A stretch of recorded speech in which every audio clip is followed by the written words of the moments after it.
시알국어 양일쌤입니다. 오늘은 감상적 읽기, 별이 빛나는 밤에 대해서 설명하겠습니다. 자, 우리가 시를 읽거나 소설을 읽을 때 당연히 그 시에 등장하는 화자의 정서에 반응하게 되고, 소설 같은 경우는 그 등장 인물에 대해서 공감을 하거나 또 그 인물에 대해서 비판적인 생각을 갖거나, 자, 그런 경험을 하게 되는 경우가 있습니다.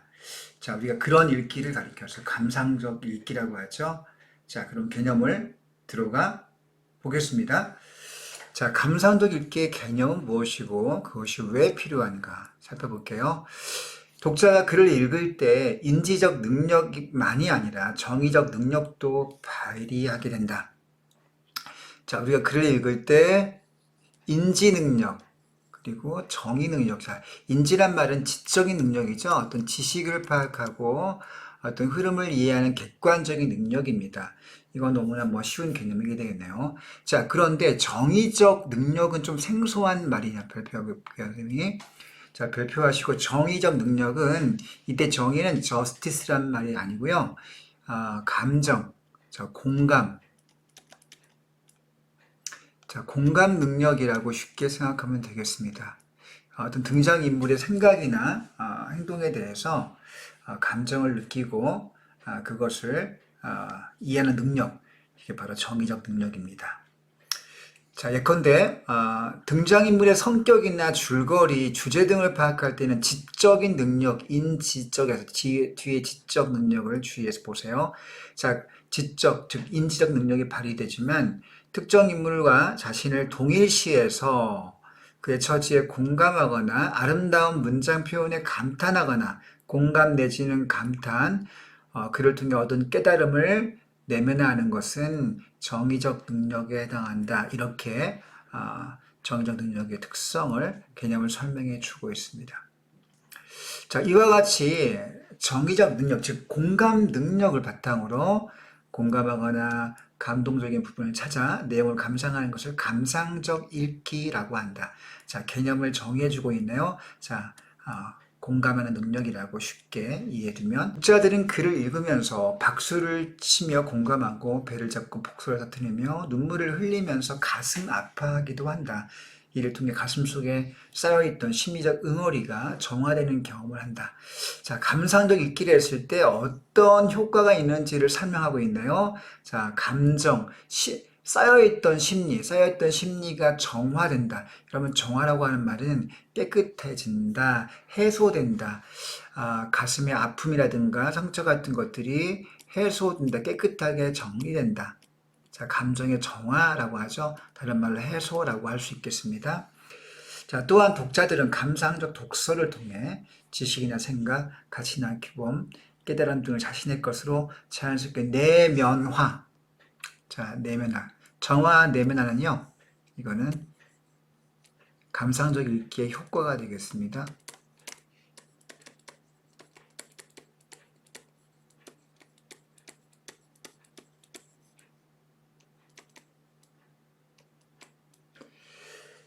자, 여러분, 내면화라고 하는 거는 우리가 소설을 읽었을 때 어떤 내가 닮고 싶은 등장인물이 있습니다. 예컨대 홍길동 같은 예를, 쉬운 예를 들어보면, 비록 서가다 출신이지만 사회적 불의에 대항하고 그 불의를 개혁하기 위해서 애쓰는, 노력하는 그런 실천적 인물이죠. 그와 같은 독성은 되게 바람직한 것이죠. 물론 약간의 희생이 따르거나 그럴 수도 있겠지만, 그런 독성을 내가 배워서 내가 살고 있는 이 시대에 그런 불의를 좀 개혁할 수 있는, 그것을 해소할 수 있는 그런 일을 해보고 싶다. 자, 그렇게 내면화가 되는 과정을 거칠 수도 있죠. 자, 이와 같이 등장인물, 책 속에 들어있는 그런 지식이나 생각, 규범, 깨달음, 인물의 생각 등을 내 것으로 만드는 그런 과정을 내면화라고 합니다. 따라서 이런 감상적 읽기를 하게 되면요, 마음이 깨끗해지고 내면화를 통해서 자아가 성장하는 그런 결과를 가져오기도 합니다. 자, 긍정적인 결과가 되겠네요. 자, 감상적 읽기 효과에 대해서 말하고 있습니다. 자, 우리가 좋은 글을 읽게 되면 우리가 메마른 정서가 고양됩니다. 자, 고양이란 말은 조금 우리가 생소한 말이죠. 높일 고자에 양자가 들어올릴 양자. 그러니까 메마르고 딱딱한 정서를 이렇게 올려주고 밝게 해주고 이렇게 부드럽게 만들어준다는 뜻입니다. 메마른 정서의 고향과 가치 있는 인생에 대한 공감과 깨달음, 당연한 얘기죠. 자, 이러한 공감과 감동을 얻기 위해서 어떻게 해야 될 것이냐? 자, 이것을 얻기 위해서 우리가 어떻게 할지에 대한 그 방법을 얘기해주고 있는 이런 마음을 열어야 되겠죠. 어떤 마음을 열고 내 생각 바깥에 있는 좋은 책의 그 내용을 마음을 열어야지만 우리가 받아들일 수 있겠습니다.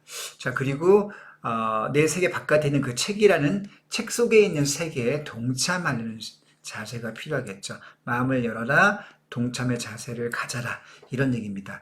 예컨대 소설을 읽을 때에는 자신과 동일시할 수 있는, 그렇죠? 내가 배우고 싶은, 내가 뭔가 나에게 도움을 줄 수 있는, 내 생각을 좋은 쪽으로 이끌어낼 수 있는 그 동일시할 수 있는 인물, 또 공감할 수 있는 상황이나 표현을 찾는 것이 필요하겠죠. 자, 이게 공감과 감동을 얻기 위한 방법입니다. 마음을 열고, 그리고 동일시할 수 있는 인물을 찾아봐라. 그리고 그 인물과 자기 자신을 동일시하면서 그 공감할 수 있는 이유를 생각해 봄으로써 교감. 왜 홍길동이 나에게 이렇게 감동을 줄까? 그 이유는 뭘까? 불의에 맞서는 그 용기가 필요하구나. 나에게도 그런 용기가 생겼으면 좋겠다. 라고 하면서 교감하는 자세가 필요하겠습니다. 자, 이러한 감동은 문학 작품이 당연히 제일 세죠. 자, 문학 작품이 감동적인 읽기, 감상적 읽기가 가장 쉬운 어떤 쉬운 어떤 텍스트가 되겠습니다. 문학 작품이 당연한 얘기가 되겠죠. 자, 그러나 문학 작품만 그런 것이 아니고 다른 종류의 글에서도 감상적 읽기가 가능하다. 예컨대 문학 작품 말고 설명문, 자, 네모 쳐보세요. 웬 설명문 같은 딱딱한 글에서 웬 감상적 읽기, 이렇게 생각할 수 있겠습니다만은 주의합시다. 별표 하나 할게요. 설명문에도 감상을 우리가 느낄 수 있다. 어떤 겁니까? 이 글의 필자처럼 난 내용을 정확하게 한번 써왔으면 좋겠다.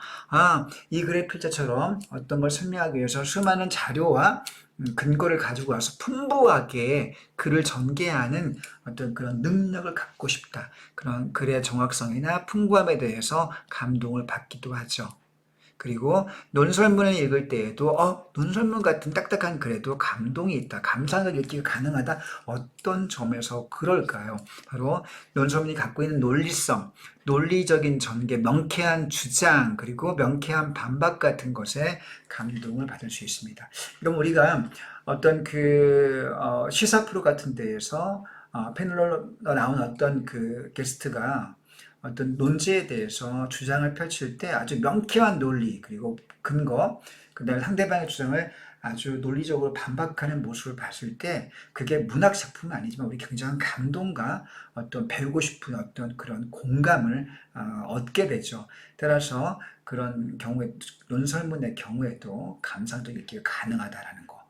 또 설문문 같은 경우도 어떤 그 예능 프로에서 의사나 박사, 전문가가 나와서 자기 분야의 어떤 사실을 설명할 때 그 설명이 굉장히 정확하고 현실을 잘 반영하고 있으며 또 풍부한 사례와 이론을 가지고 설명하는 경우를 볼 수 있습니다. 역시 그런 경우에도 감동을 받게 되는 거죠. 여러분 잘 기억합시다. 자, 그 다음 달가 굉장히 중요합니다. 미리 별표 한 3개만 찍어 놓을게요. 왜 찍냐고요? 자, 감상적 읽기가 아까 앞에서 동일시할 수 있는 인물을 우리가 아까 그 대상으로 한다. 이게 주된 내용이 되겠습니다만은, 자, 이렇게 반드시 항상 동일시나 공감만 전제로 하는 것은 아니다. 그럼 동일시하거나 공감하지 않는 경우도 있다는 얘기네요. 자, 굉장히 중요하네요. 자, 우리가 동일시하지 않고 공감하지 않는 경우에 대해서도 감사적 있게 가능할까요? 자, 상식적으로 그것이 굉장히 쉽지 않다고 생각이 될 법합니다. 이 글의 필자는 그것도 가능하다고 말해주고 있네요. 자, 어떤 점에서 그럴까요? 볼게요. 자, 우리가 동일시할 수 없는 인물이나 공감할 수 없는, 동일시할 수 없거나 공감할 수 없는 인물이나 상황 표현을 통해서 인간의 세상의 다양성을 이해하는 것도 감상적 읽기의 한 양상이다. 이런 거죠. 그런데 어떤 등장인물 속에 등장한 어떤 소설 속에 등장하는 악한 무리들이 있습니다. 예컨대요, 그 홍길동전 같은 경우에는 홍길동을 죽이고 싶어하는 그런 나쁜 악인이 등장하죠. 자, 홍길동을 시기하는 그런 첩이 있고, 그 첩이 또 특제라고 하는 자객을 돈을 주고 해서 홍길동을 죽이려고 합니다. 자, 돈에 사람을 죽이는 청부살인을 하게 되는 특제란 인물, 그리고 특제를 청부살인을 사주하는 그런 인물, 이런 인물들은 바로 우리가 공감할 수 없는 인물들이죠. 자, 우리가 그런 인물들 보면서 나는 저렇게 살면 안 되겠다. 나는 내 인생을 좀 더 그렇게 순수하고 그렇게 정의롭게 살아야 되겠다. 뭐 이런 생각을 꽂고 우리가 반면 교사로서 그런 사람들을 보면서 감상을 느끼게 됩니다. 자, 이것도 감상을 읽기한 영상이다라는 거 이런 꼭 기억하세요. 동일시할 수 있는 인물도 당연히 감상을 읽기 대상이 되겠지만 동일시하는 없는 인물을 통해서 공감할 수 없는 표현을 통해서도 우리가 감상을 읽기 할 수 있다. 자, 이때 중요한 것은 생각을 흘려버리지 말고 그거를 정리해라. 여러분, 정리한다는 게 꼭 연필로 쓰라는 얘기는 아니고요. 생각해 보면서 머리에 입력을 시키고 가슴에 새겨두어라 이런 얘기죠. 그렇게 내면화하게 되면 굳이 연필로 안 써도 되겠죠.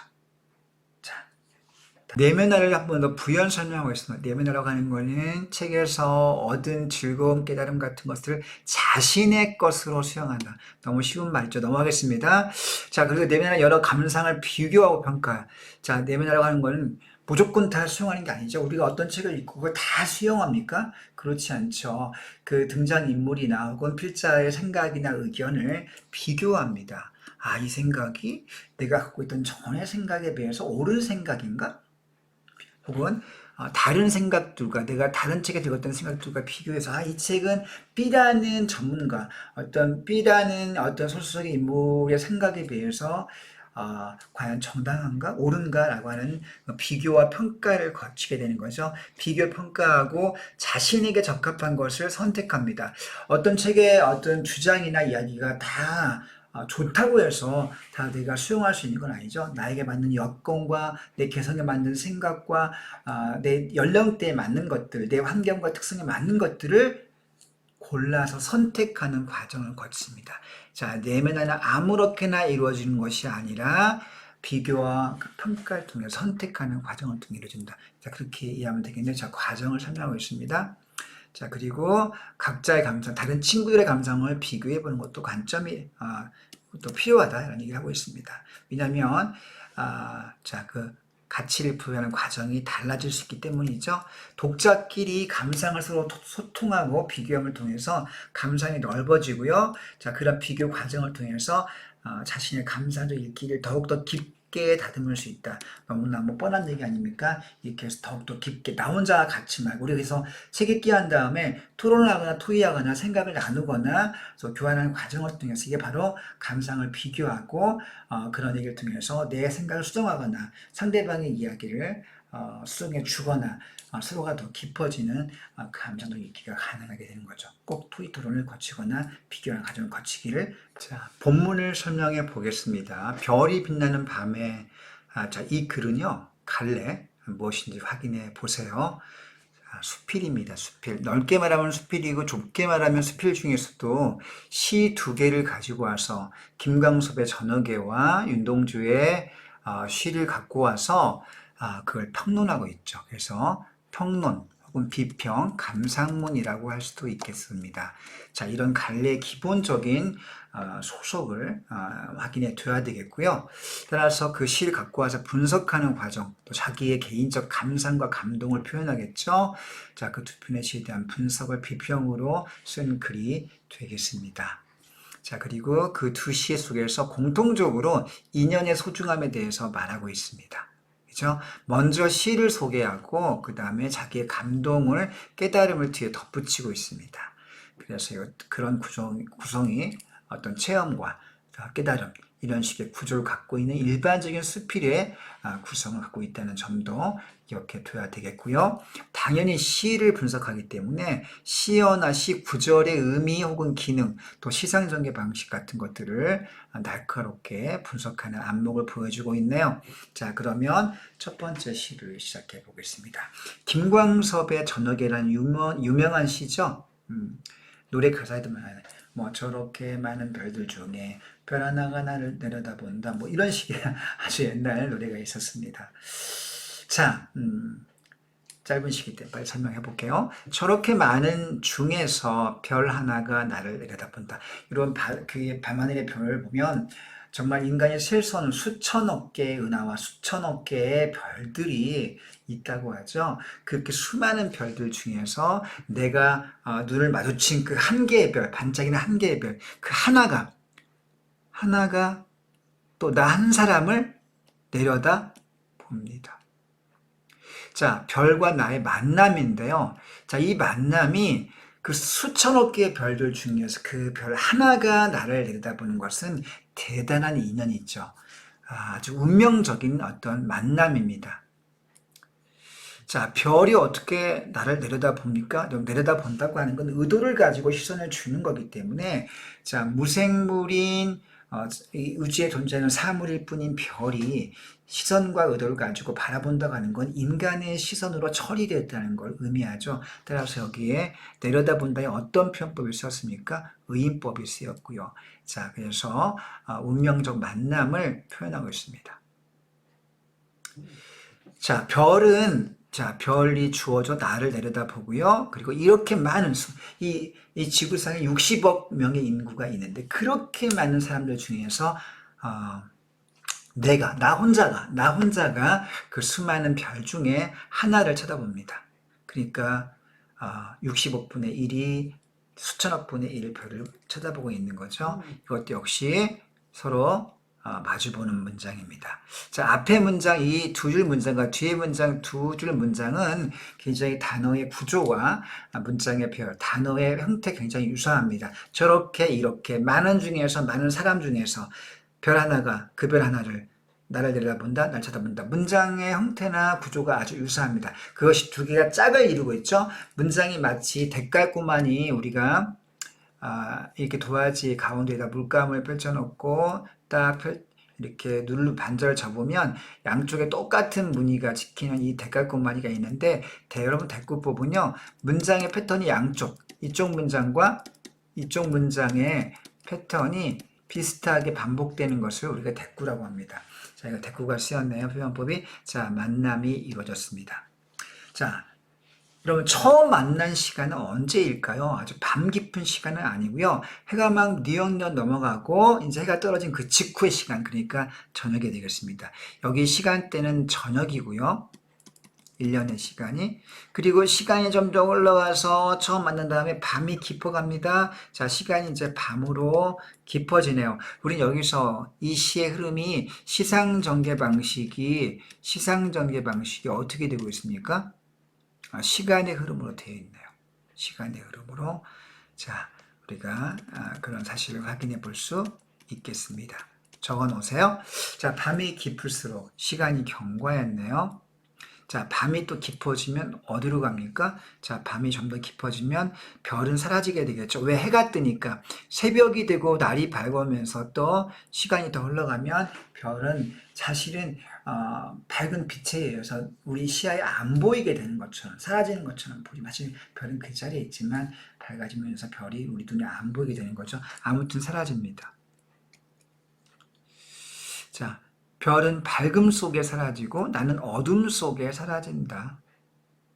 자, 그래서 여기 표현은 둘 다 역시 문장 구조가 유사하니까 대꾸가 되겠고, 그 다음에 앞뒤에 자, 밝음과 어둠이 어때요? 대조가 됐기 때문에 대조법도 쓰였네요. 자, 드디어 밤이 깊어지고 새벽이 가까우면서 저녁에 만났던 별과 내가 이별을 하게 됩니다.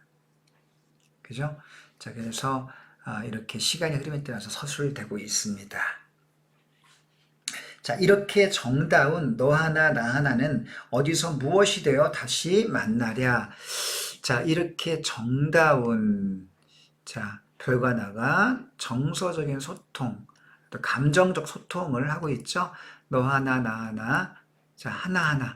그만큼 소중하죠. 어디서 무엇이 되어 다시 만나냐, 다시 만날 수 있겠느냐. 자, 서리법을 여러분 쓰고 있는데요. 자, 여러분 이 서리법 속에는 어떤 소망이 담겨 있습니까? 다시 만나고 싶다. 지금 오늘 한 번 만났는데 너무 그 감정의 교류와 소통을 통해서 행복감과 기쁨을 맛보았는데 이런 좋은 기분을 또 한 번 맛보고 싶다. 또 만나고 싶다는 거죠. 자, 그런 소망을 다시 만나랴 서리법으로 표현하고 있고, 뒤집으면 아쉬움도 있다고 볼 수 있겠네요. 자, 여기에 서리법을 통해서 소망을 표현하고 있습니다. 자, 여러분, 자, 이렇게 시 내용이 간단하게 끝났습니다. 자, 한번 여기 왼쪽에 선생님이 정리해 놨으니까요.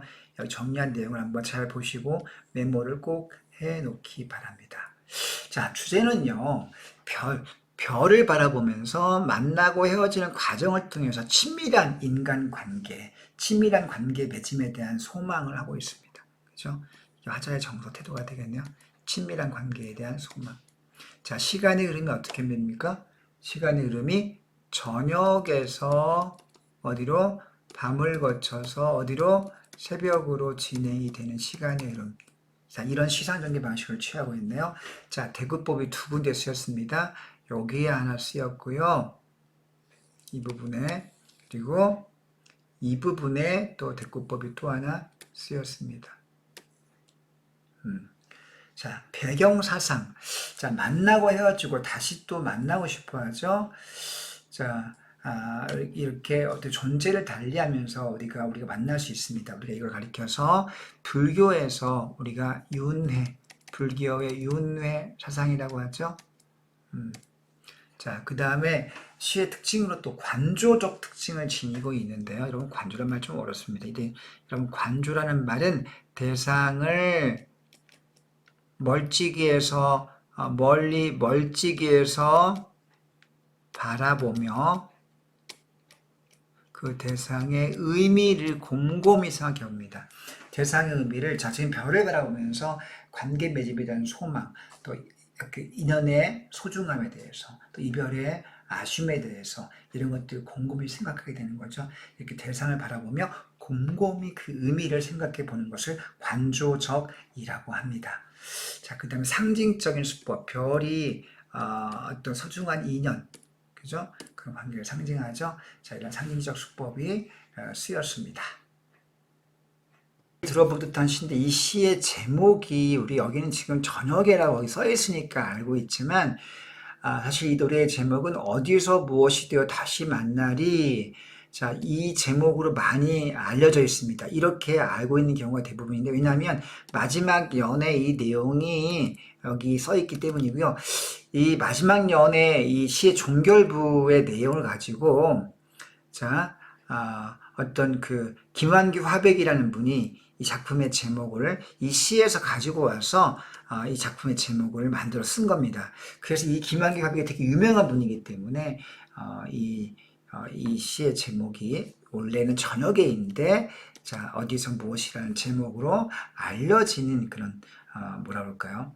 일종의 뭐 그런 착각 현상이 생겼다는 거죠. 또 이 시가 또 워낙 유명해지다 보니까 80년대 듀엣 가수 유심초라는 가수가 있었는데, 지금은 아마 이분도 돌아가셨을 거예요.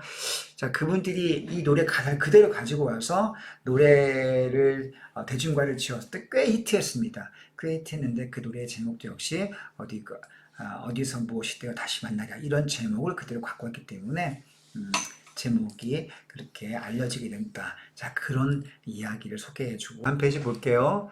자, 이렇게 그림으로도 그려지고 또 노래로도 불려지게 되는, 자, 이런 인기를 누리게 되는 이유가 대체 어디에 있을까? 좀 궁금함이 생기죠? 자, 이 글에 필지하는 그런 이유에 대해서, 자, 이렇게 설명을 하고 있습니다. 자, 왜 그토록 많은 사람에게 사랑을 받게 된 것일까? 질문을 던지고 있네요. 자, 그 질문을 스스로 던지고 스스로 답합니다. 이걸 뭐라고 합니까? 문답법이라고 하기도 하고, 우리가 자문자답이라고 하죠. 자문자답의 방식으로 화제를 제시하고요. 독자들의 관심을 끌고 있습니다. 뻔한 수법이죠. 자문자답 문답법을 쓰고 있습니다. 자, 사랑받은 이유가 뭐냐면 받은 이유는 뻔하죠. 노래가 쉽다. 이 시가 쉽다. 누구나 또한 경험해 봤음직한 낯익고 정겨운 정겨. 누구든 경험해 볼 수 있는, 누구든 공감할 수 있는 그런 정경과 정조, 정서를 담고 있다. 좋은 인연을 맺고 싶고 만나고 싶고 또 이별은 아쉽고 이런 정서는 우리가 살면서 누구나 공감할 수 있는 어떤 이야기라는 거죠. 자, 그리고 그것은 다시 생각해 봐도 만남과 이별이죠. 만남과 이별이라는 누구나 경험해 봤음직한 그런 경험들은 여전히 가슴이 뛰고 경이롭고 순수하던 그때 일들이죠. 자, 그때가 그립다 이런 얘기, 이런 것 때문에 사랑받고 있다는 겁니다. 자, 생각해보라. 별과 내가 마주본다는 것. 자, 일련의 의미에 대해서 일단 해석을 해주고 있습니다. 자, 일련의 해석을. 별과 내가 마주본다는 거, 기적이다. 그렇죠? 천억개별. 너무 뻔한 얘기네요. 자, 그런데 그중 하나가 나를 만나고 있습니다. 자, 그것은 억겁은 정말 오랜 시간, 롱타임입니다. 오랜 시간 동안, 가운데 지금 이 순간, 오래전 티끌로 찾아버렸을지도 모를 그 별과 지금 내가 만나고 있는 것이다. 자, 이게 바로 일련의 의미가 되겠네요. 여기까지가 이제 일련의 만남의 소중함에 대해서 그 해석을 해주고 있습니다. 자, 그렇지만 그렇게 소중한 만남과 관계 이것만 시간의 힘을 이길 수 없다. 자, 이건 어때요? 또 사라지고 온다. 자, 밤이 되면 새벽이 되면 별은 사라지고 낮 또한 그럴 운명입니다. 자, 이별을 피할 수 없다. 이건 이연되겠네요. 자, 만남의 소중함 그리고 이연에서 이별에 피할 수 없음 말하고 있습니다. 여러분들 우리 여기서 이 만남과 헤어짐에 대해서 한번 생각해 봅시다. 자, 이별은 운명적이고요. 이별의 운명성, 만남의 소중함에 대해서 1년에서 말하고 있습니다. 1년 만남의 소중함, 2년의 이별의 운명성. 자, 이렇게 만남과 이별은 피할 수 없는 우리 인간의 삶의 숙명입니다. 이것을 우리가 한자성어로 불교에서 뭐라고 하냐면요. 자, 회자정리.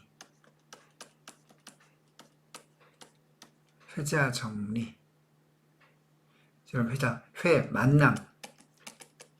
회자가 만날 수입니다. 정리. 정에 되어 있다. 이별. 만남은 이별을 예정한다는 뜻입니다. 자, 이건 불교의 어떤 사상이죠. 불교의 기본 사상의 바탕을 갖고 있습니다. 만남이 있으면 이별이 있다. 뭐 인간의 보편적인 진리이기도 한데 불교에서 그거를 이렇게 회자 정리로 한자성어로 표현했죠. 자, 그다음 보겠습니다. 여기서 시인은 인생의 교훈을 얻는다. 별과 인간의 관계가 그러하다면 이렇게 정다운 시인 너와 나의 만남과 헤어짐은 또 어찌 될 것인가 궁금하지 않을 수 없는 게다. 자, 시인 여기서 인생의 교훈을 얻습니다. 자, 이연에서 이렇게 이별은 운명적이라는 걸 고백했지만, 자, 또 어찌 될 것인가 궁금하다. 자, 어린 시절 친구와의 인연을 생각해 보라. 자, 시의 내용을 독자의 경험에 비추어서 생각해 보기를 권유하고 있습니다. 그 만남은 얼마나 소중하고 우주적인 인연인가. 어릴 적에 만났던 그 친구도 여러분 보세요. 그런데 한 세대, 여러분들 그 한 살 1년 동안의 생일 같은 예컨대 2000년도에 태어난 사람들은 인구가 보통 한 40만, 50만, 많게 60만까지 40만, 60만 정도의 인구가 있는 60만 분의 1이 만나는 거예요, 친구로. 그럼 얼마나 큰 인연입니까? 그죠? 자, 그러나 그중 몇이나 다시 만나게 될까? 어릴 적 친구들을 대학이나 나이 들어서 다시 만나는 경우는 또 흔치 않습니다. 어디서 무엇이 되어 다시 만나게 될지 얼마나 벅차지 않은가. 벅차다. 역시 서리법이네요. 자, 소중한 사람과의 재회가 주는 감동에 대해서 그 벅참과 기쁨에 대해서 서리법으로 강조하고 있습니다. 자, 얼마나 그립지 않은가. 여러분들 나이가 들수록 초딩 때나 어렸을 때 친구들을 볼 때 어릴 때 그 기억과 순진했던, 순수했던 그때의 추억과 시간들이 새록새록 가슴에 이렇게 떠오르면서 정말 뭐라 표현할 수 없는 그런 마음의 울림이 있죠. 자, 그런 인연을 우리가 그리워할 수밖에 없는 겁니다. 자, 숱하게 사라진 무별 같은 인연. 무별은 수많은 별이에요. 무별, 수많은 별 같은 인연. 무별, 수많은 별. 자, 그건 뭉치로 계산하지 말고, 뭉치. 어릴 때 친구가 많았어. 이게 아니라, A라는 친구는 그랬었지, B라는 친구는 그랬었지, 이렇게, 한 명 한 명씩 또박또박 하나하나 따져보라는 얘기입니다. 하나하나를 떠올려라. 뭉치로 집단으로 떠올리지 말고, 자, 그렇게 떠올려 보면 그 인연의 소중함에 대해서 우리가 생각해 볼 수 있다. 자, 여러분, 이 3년의 이 부분이 3년의 내용을 설명하고 있는데요. 자, 1년 설명, 만남의 소중함, 2년 설명, 이별의 운명성, 3년 죄에 대한 소망, 그리움, 자, 이런 것들을 이렇게 한 년씩 지나가면서 해석을 하고 있습니다. 인연이라고 하는 거는 뭉치가 아니라 하나하나 떠올리고 생각할 때 정말 감동이 있고 정말 마음이 이렇게 아련하게 감동이 있는 법이죠. 자, 어릴 때 나에게 내 눈물을 닦아줬던 친구, 내가 쓸쓸할 때 배고플 때 나와 함께 해준 친구, 내가 정말 기분이 정말 아플 때 나를 가만히 이렇게 내 가방을 들어주면서 등을 툭툭 받쳐주던 그런 친구들, 그 하나하나의 또박또박 하나하나씩의 추억을 떠올리는 것이 정말 소중하다는 얘기를 하고 있으면서요, 그 다음 년에서 자연스럽게 이렇게 하나의 추억, 하나의 기억들을 연결시키고 있는데요. 이 글의 필자가 되게 뭐라 그럴까, 되게 자연스러운 어떤 기법을 쓰고 있네요. 그러면서 별 하나의 추억과 별 하나의 아름다운 인연을 떠올리는 시, 바로 윤동주의 별에는 밤이라는 시로 넘어오게 됩니다. 자, 윤동주의 시로 여기서 자연스럽게 이렇게 넘어오게 되는 거죠. 별에는 밤. 자, 시작해 볼까요?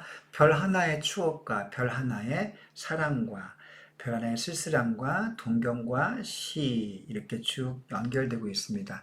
여기서 우리는 이 시가 어떤 별을, 화자가 별을 바라보면서 우리가 별을 볼 때 어떤 생각을 떠올리게 되죠. 어릴 때 그랬었지. 내가 누굴가를 사랑했었지. 내가 그때 쓸쓸했었지. 자, 여러분, 추억, 사랑, 쓸쓸함, 동경, 이런 시까지는요, 이것들은 다 추상명사입니다. 추상명사가 다분히 관념적입니다. 그렇죠? 자, 이것들을 쭉 뭐하고 있습니까? 이렇게 열거하고 있습니다. 열거하고 있는데 문장구조가 유사하죠? 자, 이렇게 문장구조가 유사하게 있는 걸 우리가 뭐라고 합니까? 통사구조의 반복이라고 하죠. 통사라고 하는 말은 문장과 같은 의미라는 거 여러분이 알아두세요. 통사구조의 반복. 따라서 여기서 우리는 통사구조가 반복되면 당연히 리듬감과 운율이 생깁니다. 자, 당연한 순서네요. 메모해주세요. 자, 회상을 통해서 떠올린 존재를 하나씩 천천히, 자, 비슷한 문장, 열거와 반복법이 쓰였죠. 리듬과 운율도 있습니다. 자, 호칭을 부르고 있습니다. 자, 여기서 호흡이 어떤 호흡입니까? 호흡이 느린 호흡이네요.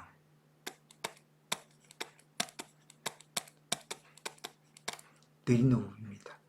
자, 다분히 추상적이고요. 낭만적이에요. 왼쪽을 쓸게요. 관념적이고 낭만적입니다.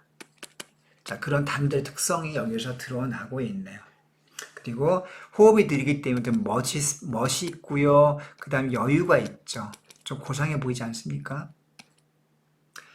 자, 시까지 떠오른 다음에 갑자기 이제 어머니가 오는 순간, 여러분, 단어가 하나씩만 이렇게 동경시, 쓸쓸한 사랑 하나씩 열거되다가 갑자기 어머니가 태어나는 순간 한 번 더 어머니가 반복돼 나옵니다.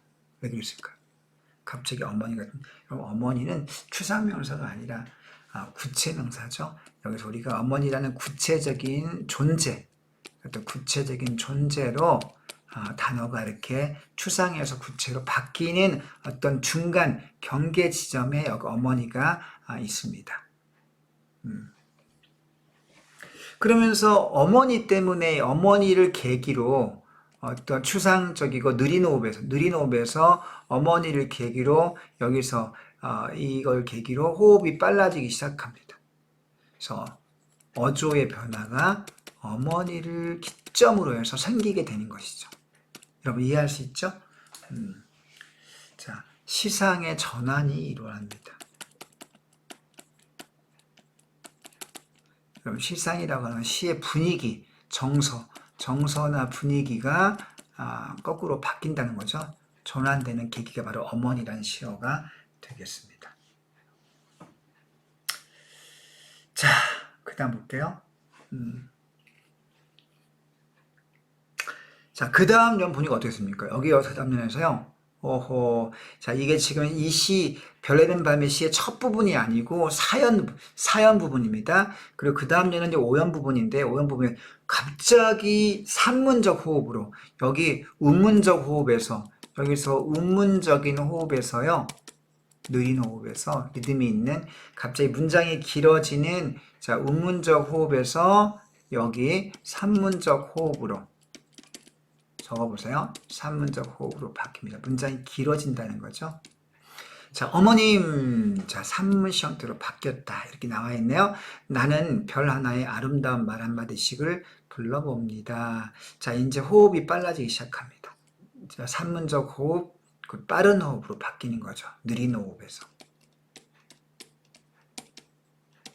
문장이 길어지면 피할 수 없는 거 아닐까요? 그죠? 자, 누가 떠오르냐면 불러보는데 소학교 때 책상을 같이 했던 아이들의 이름 예컨대 개똥이, 소똥이, 영자, 숙자 이런 이름들이 떠오르겠죠. 자, 그 이름들은 굉장히 구체적인 이름들이죠. 관념적이 아니라 고유명사이기 때문에 자, 폐경옥은 이국소녀, 이국이라는 외국 소년인데요. 자, 이 글의 화자인 윤동주가 저기 일제시대 만주에 살았죠. 그 만주에는 중국인들이 살고 있는 지역이기 때문에 중국인들과 우리 저기 일제를 피해서 만주로 갔던 우리 민족들이 섞여 살았죠. 그래서 분명히 그 근처 마을에는 이국 소녀들도 같이 어린 시절을 보냈을 것입니다. 그런 폐나 경옥은 우리 민족의 어떤 동네 친구들이 아니라 중국 소녀들을 가리키는 거죠. 자, 그들의 이름과 벌써 아기 어머니가 된 계집애들, 그 당시 10대 후반, 16, 17세부터 일찍은 시집을 가기 시작했고, 19, 20세면 거의 시집을 갔죠. 당시 윤동주가 이 시를 쓸 때는 20대 초반으로 우리가 추측이 되기 때문에 당연히 시집 갔을 애들이 많았겠죠. 그들의 이름과 가난한 사람들이, 자, 근데 부자가 아니라 가난한 이웃들, 약간 소외되고 연약한 존재들을 이 윤동주라는 시인이 굉장히 관심을 갖고 있다는 사실을 알 수 있습니다. 비둘기 역시 연약한 존재죠. 강아지 역시 여우나 늑대, 호랑이가 아니라 강아지, 연약한 존재. 토끼도 마찬가지, 노새, 노루 다 역시 연약하고 순수하고 여린 존재들입니다. 프랑치스 자문요, 프랑스의 시인인데요. 이 사람은 목가적이라고 하는 건 자연, 시골, 전원, 자, 시골의 어떤 순수한 풍경을 노래한 시인입니다. 라이너 마리아 릴케라고 하는 역시 독일의 시인인데요.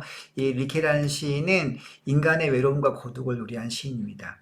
자, 고독과 쓸쓸함 역시 슬픈 감정이죠. 자, 이런 시인의 이름을 불러본다라고 했습니다. 자, 호흡이 빨라지면서 산문적 호흡, 빠른 호흡으로 바뀌면서 자, 구체적인 대상들을 떠올리고요. 어떤 인격적인 존재들을 떠올리고 있습니다. 자, 이렇게 시상의 전환이 이루어지고 있습니다. 순수하고 여린 존재, 연약한 존재에 대해서 관심을 갖고 있다. 순수, 여린, 연약한 존재. 자, 이런 호흡의 변화, 어조의 변화, 시상 전환이 이 시의 사연과 원에서 두드러지게 드러나고 있습니다. 자, 다음 페이지 보겠습니다. 윤동주야말로 별 하나하나를 또박또박 헤아리고 있다. 하나씩 그 의미 있는 존재들을 구체적으로 떠올리고 있습니다. 아까 선생님이 설명한 거죠. 자, 그런데 잘 보라. 처음에는 아까 사연에서는 추억, 사랑, 쓸쓸함, 동경 같은 추상적인 어휘가 주로 나오다가요. 어머니를 거쳐, 자, 어머니가 네가 시상 전환의 계기가 되는 시어가 되는 거죠. 별표합시다. 별표 두 개, 세 개 할게요. 빵빵빵. 어머니, 별표 세 개입니다. 어머니라는 그런 단어에 도달했을 때 그만 어조가 바뀝니다. 어조가 바뀐다. 다른 말로 시상이 전환된다. 전환. 자, 쌤이 이렇게 형광펜으로 표시해 놔 봤습니다. 자, 어머니를 거치면서 어조가 바뀐다는 사실 아까 선생님이 강조했죠. 시상 전환. 주의합시다. 그 시상 변화의 계기는 바로 어머니라는 거 문제 많이 나옵니다. 자, 사연에서는 멋과 여유를 느낄 수 있을 만큼 호흡이 느리게 나오다가요. 자, 오연을 어머니를 거치면서 멋과 여유에서 어떻게 수다를 떨기 시작합니다. 빠른 호흡으로 바뀌는 거죠. 처음에는 그리고 낭만적, 관념적이다가 나중에는 어머니를 통해서 어떻게 바뀝니까? 구체적인 인격적으로 그러면서 관념이 아니라 낭만 관념에서 뭘로?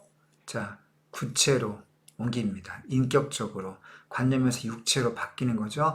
이와 같은 변화가 일어나게 된다는 거 우리가 기억해 둬야 되겠습니다. 자, 구체적인 의미 있는 존재들이 한 명씩 한 명씩 쏟아져 나오기 시작하는 거죠. 이제는 그렇게 쏟아부어도 문장의 호흡이 빨라졌음에도 불구하고 자, 칸이 모자랄 만큼 마구마구 쏟아져 나옵니다. 호흡이 빨라지고 시행이 길어지는 거죠. 산문적인 형태로 바뀌게 됩니다. 본문에서. 자, 아까 선생님이 설명 다 했던 겁니다. 자, 그러면서 마지막에 이렇게 노루를 거치면 이렇게 가게 되면 여리고 순수한 약간 소외되고 보살핌이 필요하고 감싸주고 싶은 그런 존재로 특성이 바뀝니다. 그것들을 하나하나 호명하죠. 자, 그만큼 그리운 사람들이 많습니다. 자, 여러분 지금 필자 감상의 초점이 어디인가를 봅시다. 호흡의 변화, 그 다음에 추상에서 구체로 어휘들의 특성 이런 것들을 여러 가지 설명하고 있지만 그것들을 꿰뚫는 그 중간을 꿰뚫는 중요한 흐름은 뭐냐면요. 바로 뭘까요? 어조의 변화입니다. 어조의 변화를 중심으로 감상을 하고 있다는 점 우리가 기억을 해둬야 되겠습니다. 어조의 변조가 아니고 변화 못합니다. 중심으로 감상을 하고 있다.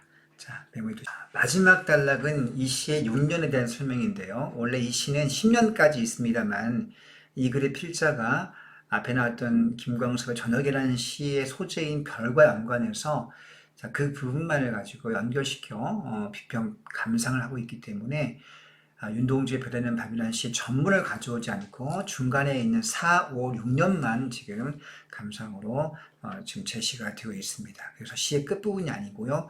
자, 마지막 이 단락은 시의 중간 부분에 있던 4, 5, 6년, 그 6년을 감상하는 내용입니다. 자, 볼게요.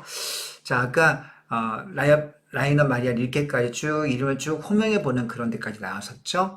자, 그리고 6년의 설명입니다. 그리운 사람이 많다는 것은 얼마나 행복한가. 당연하죠. 어릴 적에 순수한 어떤 추억과 아름다운 추억을 갖고 있는 윤동주, 그걸 떠올리는 순간만큼은 또 그럴 만한 추억의 대상이 많다는 것은 그만큼 행복하죠. 어릴 때 친구가 많은 사람은 그만큼 아름다운 추억도 많고 행복한 기억도 많을 거 아니겠습니까?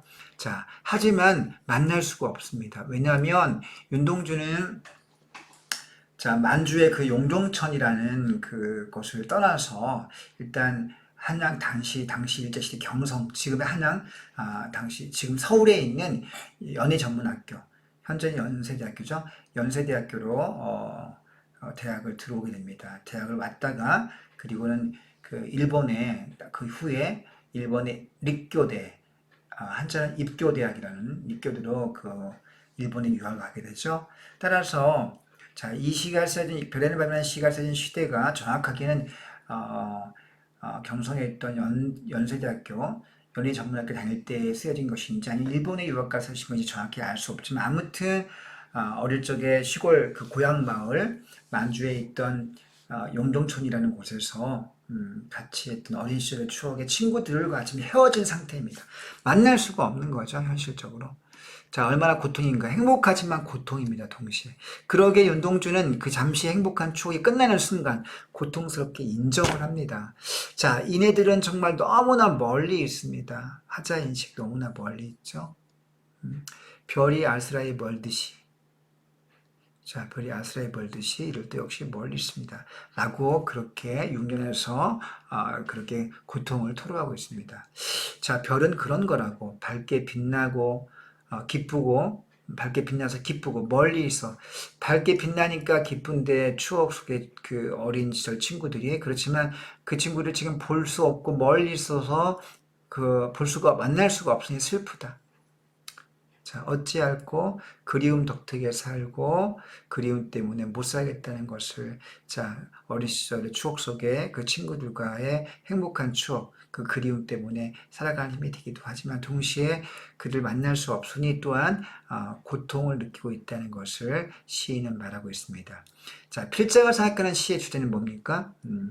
자, 별을 통해서 삶의 어떤 추억의 아름다움과 그리움과 동시에 만날 수 없는 아픔을 동시에 전하고 있습니다. 그리움과 만날 수 없는 아픔, 그 고통을 전하고 있는 것이 필자가 말하고 있는 이 글의, 이 시의 주제가 되겠네요. 자, 그러나 이제 정리해 봤을 때, 선생님이 이쪽에 왼쪽에 갖고 와봤습니다. 별에는 밤이라는 시를 정리해 봤을 때 주제는 별을 바라보면서 아름다운 과거의 그리움을 떠올리는 대목까지가 주제겠네요. 4, 5, 6년만 봤을 때, 4, 5, 6년만 봤을 때 그렇습니다. 전체 10년까지, 이 시 전체가 10년이기 때문에 뒤에 지금 해설되지 않은, 감상이 지금 제시되지 않은, 자, 7, 8, 9년, 7, 8, 9, 10년까지 합쳤을 때는요, 자기 성찰과 부끄러움, 뭐 그런 내용들이 더 뒤에 나오게 되죠. 자, 그런 부분을 뺐을 때, 자, 주제를 정리해 본다면 6년까지만을 봤을 때 별을 보며 아름다운 과거를 떠올리고, 자, 그들을 만날 수 없음을 아파하는 그것이 주제가 되겠습니다.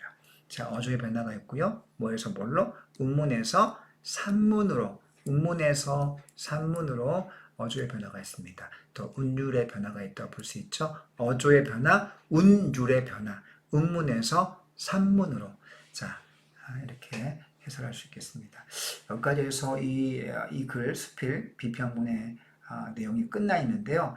아쉬운 것은 이 글의 필자가 이 뒤에도 그 내용을 전개하고 있는데 교과서에 실린 부분 여기까지입니다. 뒤 내용은 찾아볼 수 없다는 건 조금 아쉽네요. 자, 그러면 본문 설명을 마치고 뒤에 학습 활동 중에서 글 하나 있는 거, 추가된 글 하나 교과서 86쪽 자소서 해당 페이지를 펼쳐 놓으세요. 86쪽 학습 활동 뒷부분에 넓혀 있기에 또 별을 소재로 쓴 알퐁스 도데라고 하는 프랑스의 유명한 단편 소설가가 있습니다. 워낙 유명하죠. 1869년에 쓴 그 알퐁스 도데의 단편 소설집에 나오는 풍차 방앗간 편지에 실린 어떤 별이라고 하는 단편 소설의 마지막 그 결말 부분입니다. 자, 앞부분의 줄을 잠깐 살펴볼게요. 빨리 살펴볼게요. 자, 깊은 산 속에 홀로 그 양을 치는 20살 목동, 이 납니다. 1인칭 소재 납니다. 주인집 따님 아주 예쁜 스테파네트를 마음속으로 좋아하죠. 그래서 마음속에 품꽃만 있고 감히 말을 하지 못했는데 어느 날 뜻밖에도 그녀가 일꾼을 대신해서 먹을 걸 가지고 양치기가 있는 산 깊은 위쪽으로 올라오는데 양식 갖고 하늘 올라오는데, 자, 양식 갖고 와서 전해주고 갔는데요. 자, 깜짝 놀랄만하게도 집으로 돌아가던 아가씨가 그만 흠뻑 물에 젖어서 다시 돌아옵니다. 왜냐고요? 자, 중간 내려가던 아가씨가 그만 소나기가 오고 비가 갑자기 내리치는 바람에 집으로 돌아갈 수 없어서 이 산에 그 목동이 있는 곳으로 돌아오게 된다는 거죠. 자, 떨고 있는 그녀를 위해서 나는 모닥불을 피웁니다. 자, 둘은 서먹서먹하죠. 자, 둘은 말이 없이 나란히 앉아 있고, 자, 산속은 고요하고 이 산의 환경과 풍경에 익숙치 않은 이 어여쁜 여린 이 아가씨, 스테파네트는 무서움에 떨게 됩니다. 무서울 수밖에 없죠. 자, 바스락 소리만 들려도 무서워서 바싹 서술자 나에게로 다가듭니다.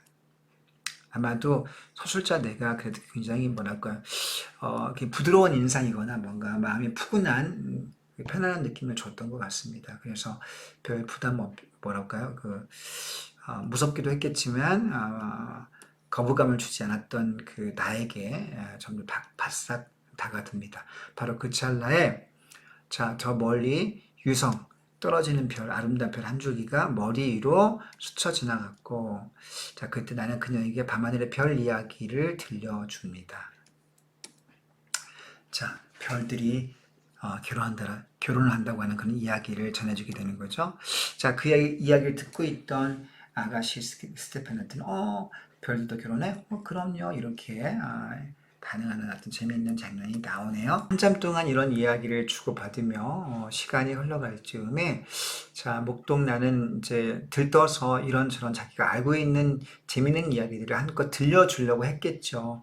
그런데 피곤했던 그 아가씨는 슬금슬금 졸다가 잠이 들게 됩니다. 별들의 결혼에 대해서 관해 이야기하려고 했을 때 어깨 위에 무언가 부드러운 것이 가볍게 누르듯한 느낌이 들었습니다. 이 느낌은 1인칭 서술자, 1인칭 주인공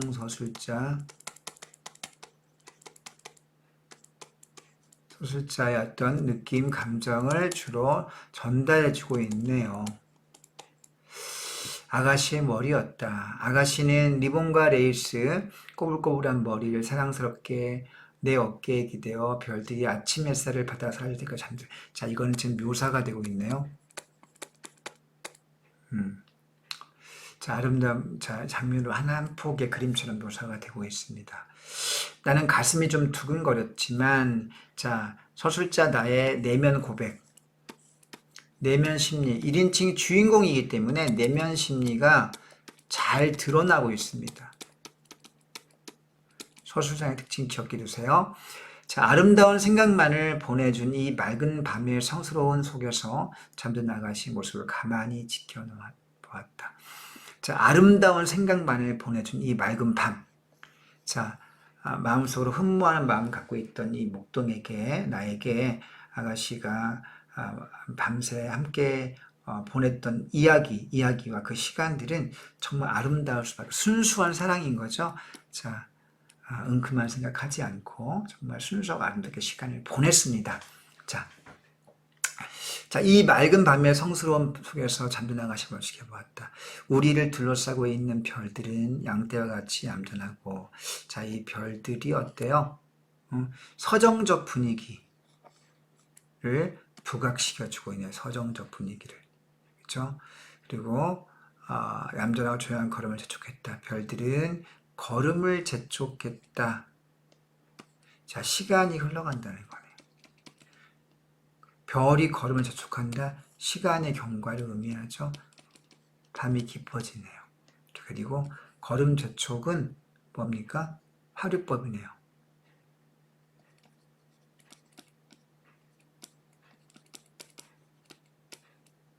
나는 생각했다. 이 별 중에서 가장 예쁜 것은 바로 이 아름답게 빛나는 별 하나가 길을 잃고 내 어깨에 기대어 잠들어 있노라고. 자, 가장 별들 중에 그 아름다운 별은 당연히 주인집 스테파나트 아가씨를 가리키겠죠. 오늘 아름다운 고백이네요. 자, 혹시 이 글을 보고 있는 우리 학생들, 남학생들은 이 정말 목동 같은 어떤 아름다운 순간을 평생 살면서 단 진짜 한 번이라도 꼭 경험하기를 선생님이 응원하겠습니다. 또 이 글을 보고 있는 여학생들한테는요, 평생 진짜 단 한 번이라도 이런 순수한 사랑을 경험할 수 있는 그런 정말 아름답고 보석같이 빛나는 시간을 정말 순수한 영혼을 가진 어떤 남자에게서 정말 들어보기를 선생님은 응원하겠습니다. 자, 순수한 사랑이 주제가 되겠네요. 그리고 서정적 낭만적입니다. 자, 묘사가 두드러지고 있는 농장의 묘사, 동화적입니다. 자, 별이라는 소재가 바로 그런 순수한 사랑을 상징적으로 표현하고 있습니다. 여기서 저 내용 정리해 볼게요. 별은 어떤 역할을 하고 있을까 파악을 해보자. 그럼 여기서 둘 사이에 어떤 그런 우연하게 벌어진 이 장면이 어떻게 보면 좀 무서울 수도 있는 상황인데 둘의 감정을 좀 부드럽게 만들어주고 관계 형성을 도와주는 매개체 혹은 서정적 낭만적 분위기를 조성해주고 있는 거죠. 정말 정말 중요하네요. 여기서 이 별은 추억의 의미는 아닙니다. 그리움도 아니고요. 자, 뭐라 그럴까, 사랑의 감정을 맺어주는 서정적, 낭만적 분위기고요. 아까 윤동주의 별은 여기에 비했을 때 윤동주의 별은 추억과 그리움을 떠올리게 하는 소재가 돼. 추억과 그리움의 소재, 어릴 적 친구들을 떠올리게. 물론 여기에 낭만적이기도 합니다. 그 친구, 어릴 적 친구들. 그러니까 공통점은 낭만적이긴 한데요. 이 알퐁스 도데의 별은 어떤 뭐라 그럴까, 관계 형성을 도와준 역할을 하고, 윤동주의 별은 어릴 적 관계들을 떠올리게 하는 그리움의 소재가 된다는, 회상을 도와주는 소재라는 점에서 약간 차이가 있겠습니다. 낭만적은 공통적인데요.